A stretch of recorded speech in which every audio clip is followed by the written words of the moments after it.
নবীজি আরো বলেন আলা খুলুকি মুহাম্মদ, জান্নাতের ভিতরে আল্লাহ রাব্বুল আলামিন যেই জান্নাতিকে ঢুকাবেন, ওই জান্নাতিকে নবী মুহাম্মদুর রাসূলুল্লাহ সাল্লাল্লাহু আলাইহি ওয়াসাল্লামের মতো আখলাক চরিত্র দান করবে, বলি সুবহানাল্লাহ। আলা খুলুকি মুহাম্মদ, আলা খুলুকি মুহাম্মদ, জান্নাতীদেরকে আল্লাহ রাব্বুল আলামিন আমার আপনার প্রাণ প্রিয় নবী জনাবে মুহাম্মদুর রাসূলুল্লাহ সাল্লাল্লাহু আলাইহি ওয়াসাল্লামের মতো আখলাক দান করবে। এটা শুনে কি আমাদের মন ভরে যায় না?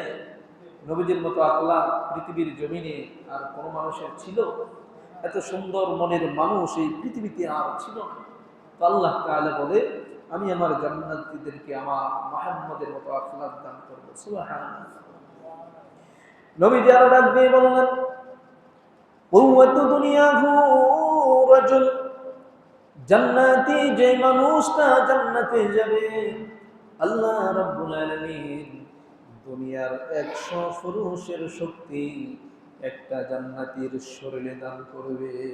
বলি না সুবহানাল্লাহ। চিন্তা করেছেন, যেই মানুষটা হবে 120 ফুট লম্বা, সিনাটা হবে 7 হাত চড়া, যেই মানুষটার কণ্ঠ হবে দাউদ নবীর মতো, যেই মানুষটার চেহারা হবে হযরত ইউসুফ নবীর মতো, যেই মানুষটার গায়ের শক্তি হবে হযরত মূসা নবীর মতো, আল্লাহ রাব্বুল আলামিন বলে এমন জান্নাতি একজন ব্যক্তিকে আমি দুনিয়ার 100 পুরুষের শক্তি দান করে দেব। সুবহানাল্লাহ।